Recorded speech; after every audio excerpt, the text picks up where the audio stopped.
Yes, see ya. I'ma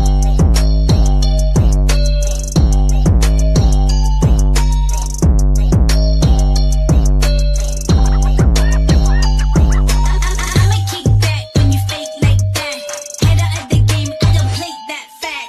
Once you let me go, no, you never come back. I'ma be the best that you never had. I'ma give it to you when you want it, that's a lie. I'ma give it to you when you want it non-stop. I'ma give it to you when you want it, that's a lie. I make the man say wow. Hello there, wrestling fans, and welcome to another episode of the internationally known Dudes at Ringside podcast. I am Joe Panther III, and man, oh man, oh man, Ringside crew, you're in for a treat. I am adding another awesome frame on my French Wrestling Wall of Fame. This gentleman is absolutely killing it on the independent wrestling scene. Let's give a warm Dudes at Ringside welcome to my guest, John. I have a hard time saying your last name, but I'm so sorry. I apologize for that. Thank you, Joe. Thank you for having me. And let's do the training right now. It's John Riviere. Say it again. My ears sometimes get me in trouble because ADD. What was that? Say that again, sir. So it's John Riviere. Riviere? Is that how you said? Riviere. Riviere. Okay. The whole principle Class is is in session with John right now, everybody. the whole principle is to annoy people with my name, obviously. Okay, so if my American fans need to get brought to the school to French school with John, introduce yourself to my American fans. Yes, for sure. So my name is John Riviere. You can still try it or say Riviere, but it's not the same. I've been wrestling in France for 12 years, and I've been here in Quebec, in the area of Montreal, for 2 years now. So it's been 14 years since I started wrestling. Wow. And yeah, it's been a hell of a journey, obviously. And here in Montreal, in Quebec, it's getting bigger, and my purpose is to continue this way and to go as far as I can. No borderline, going everywhere. Oh, wow. Awesome. So do you remember your first match and who trained you? Yeah. So for the training part, I've had several trainers over the years. It took me a while before having my first booking also because I started very young. So it was 14 years ago. I was actually 15. I started young. And my first trainers were in a school called the French Extreme Fighters, which was around Strasbourg, near Germany, but still in France, where I come from. And I got trained by several names, local names around there, until I got some trainings also with people like Peter Fischer, Luca Di Leo, who were at the WXW Federation at some point, so in Germany. And also Luca Di Leo was signed at NXT around 2010, something like this. I trained also with a couple names like Angelico at some point. And recently I had some seminars with Stu Grayson.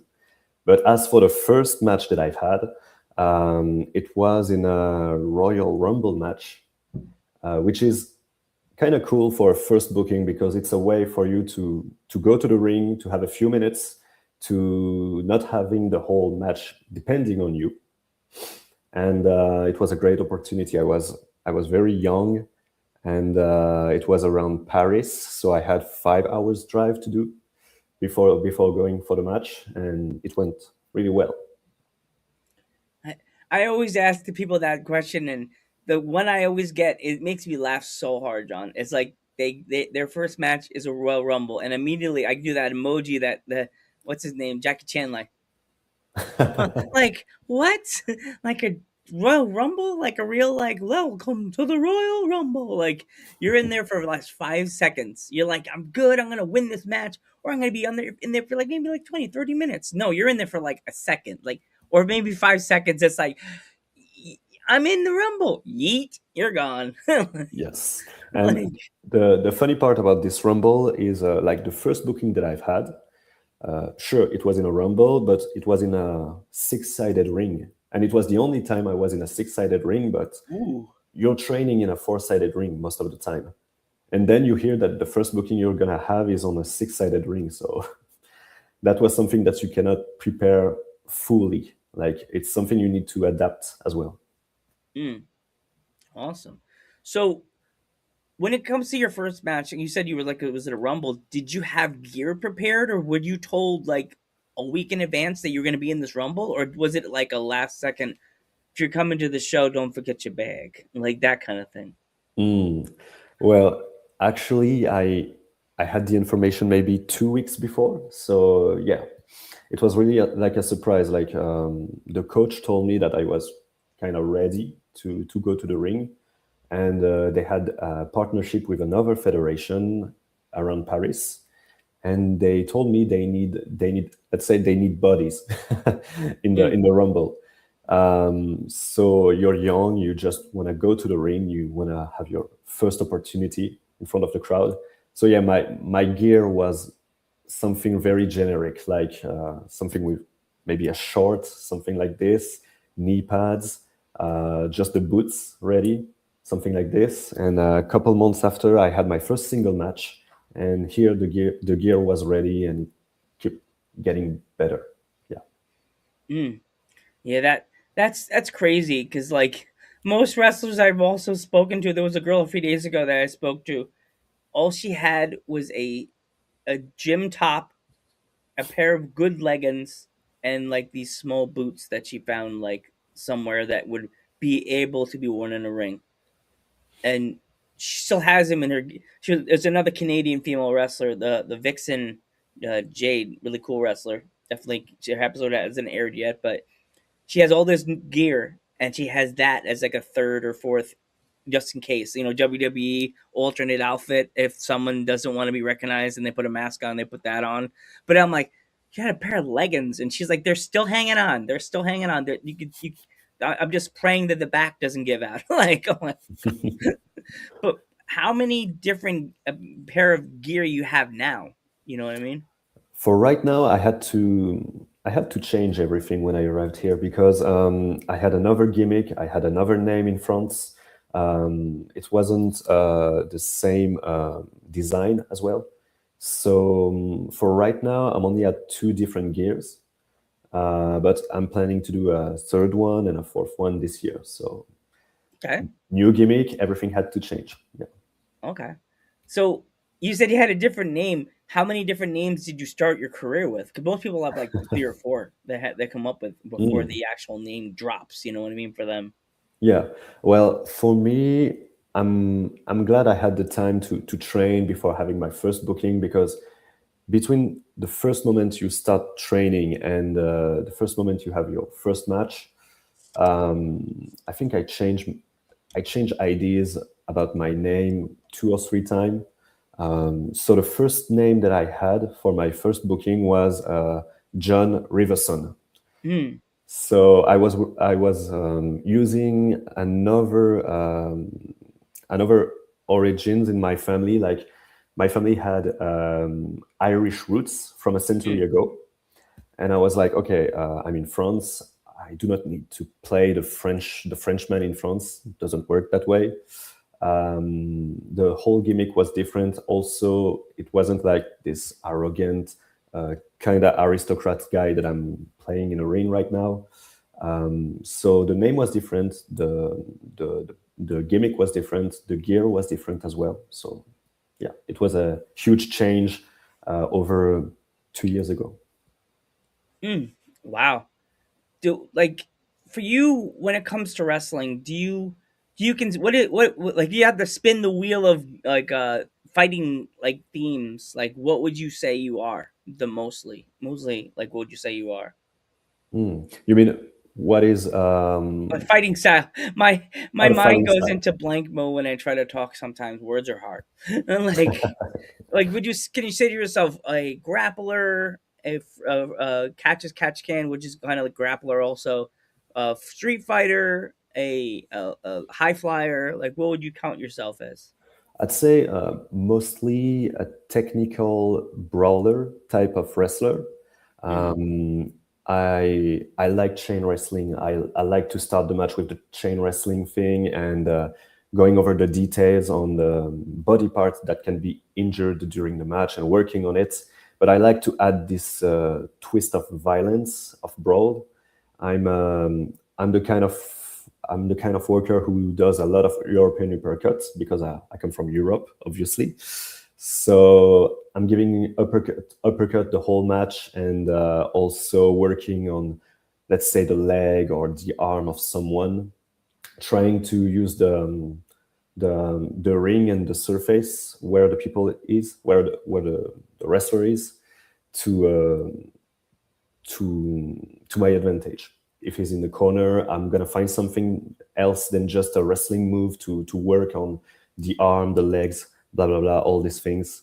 And yeah, mostly broader and technical. We have someone in the chat that's saying hi. One of my fans, Joe. Hi, Joseph. Thanks for being here. Yes, another fan of the podcast. But yeah, when it comes to like your like the leading up to a show, how many times a day do you train? I'd say at this stage I'm working maybe 4 to 5 times a week. Um, yeah, training 4 to 5 times a week plus the match that I have at the end of the week. I'm mostly working with one booking per week. Sometimes it could be two, but yeah, it's like 4 to 5 times a week, hitting the gym, working on a ring. Yeah. Mm, okay, so would you count yourself as a last minute Lucy or an early bird to pack the bag? Sorry, can you repeat it? Oh yeah, sorry. Can you Yeah. count? Would you count yourself as an early bird to pack the Mhm. bag or a last minute Lucy? Mm. I'd say I like to have the extra time. Like I like to go the extra mile. Actually, when I was starting wrestling, when I was starting training, I remember coming to the training room, training sessions 1 hour before, leaving 1 hour after, and it wasn't only about doing the extra mile in the ring, but also learning from the experience of the others. Like you can learn so many things just by talking also.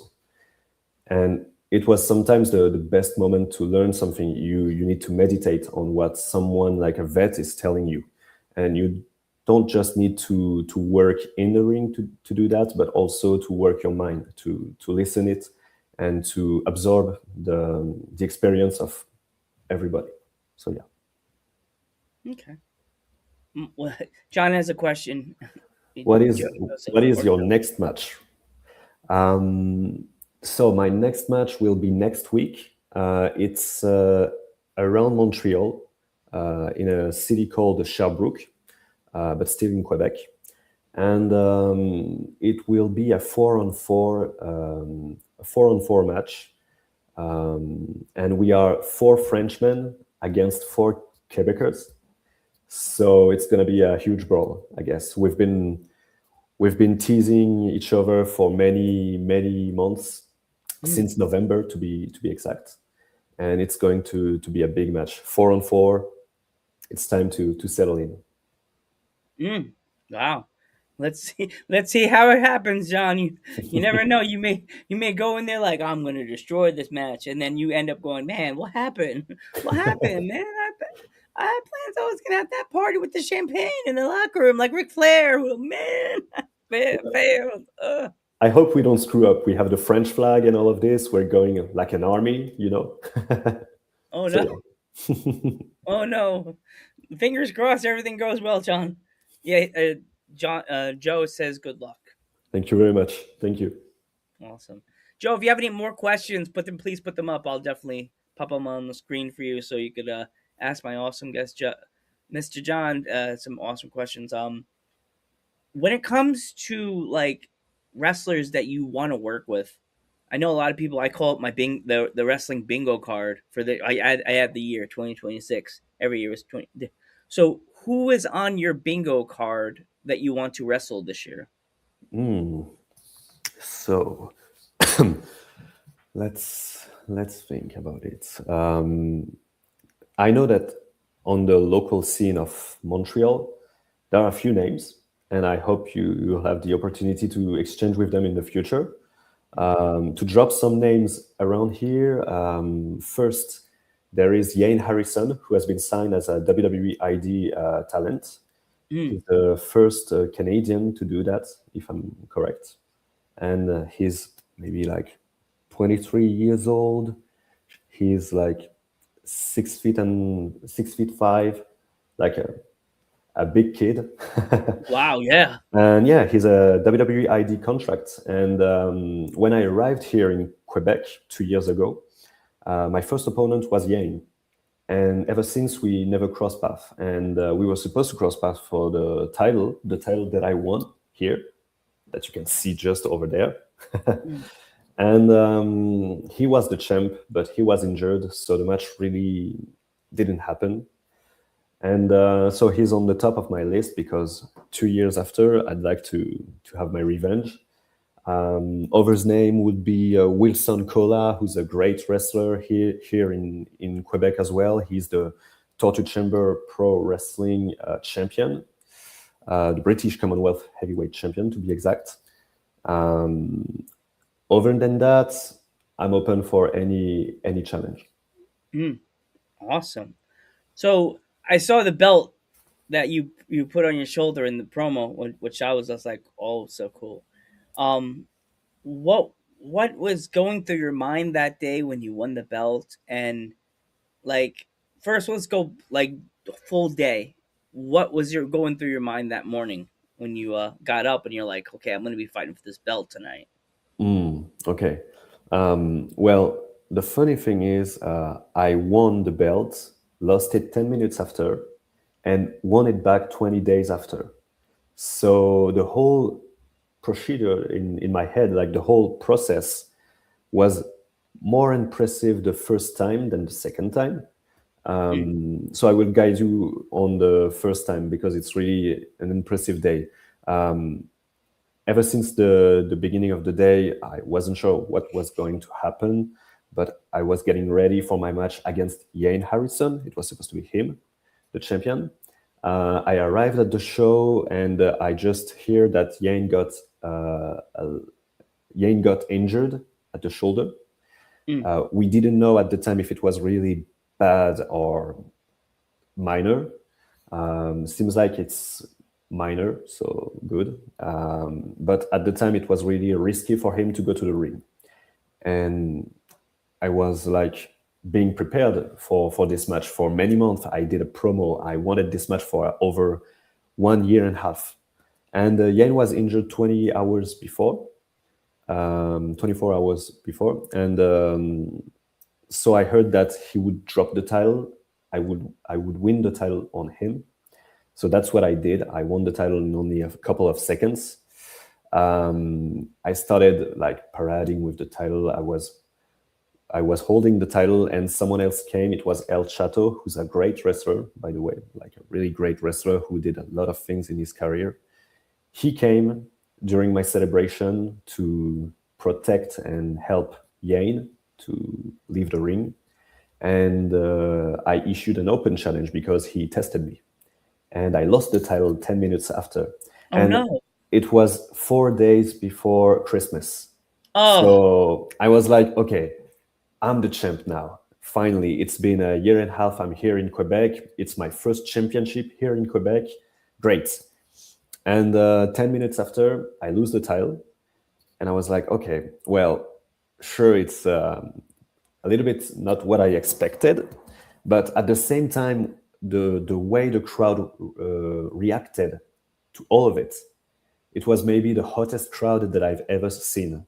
Like in 14 years, it was maybe the best crowd that I've had. People were nuts, crazy, like screaming so many things because they had Yane as a champion, then they had me, then they had El Chato. So overall, the show was crazy. It was only, as I said, 4 days before Christmas. So it was like a big gift to the fans. And 20 days after, I had my rematch with El Chateau, and I won the title.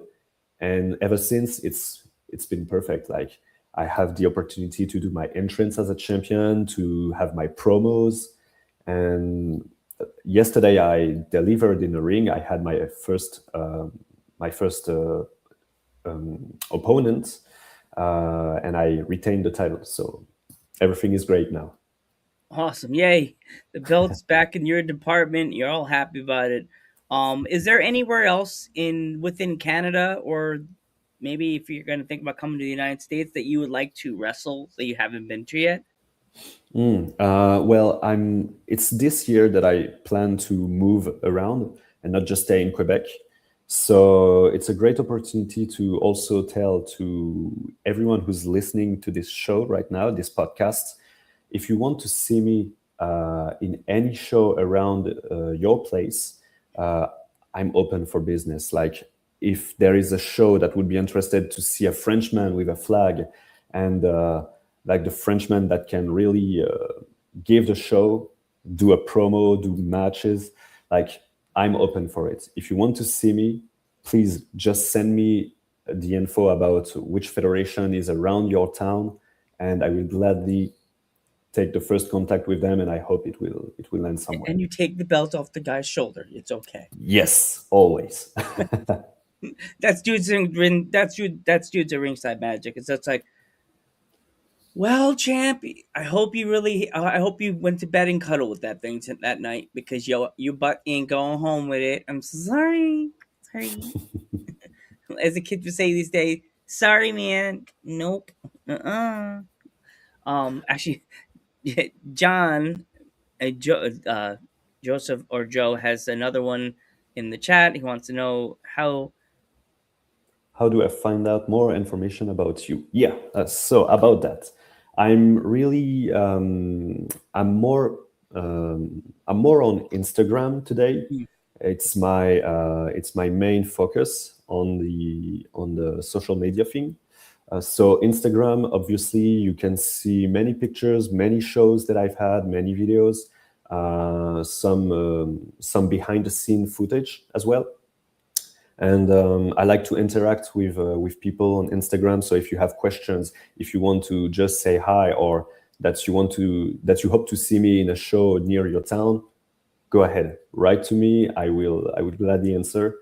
Instagram is the first one for me. Also Facebook. I have a Facebook page. It's Okay. also John Riviere. So John Riviere for Facebook, or the John Riviere for Instagram. Awesome. Do you have any merch? And if you do, how can my fans? How can my get? How can my hands? English. How can my fans get their hands on any John merch? So it's not ready yet. It's about to be.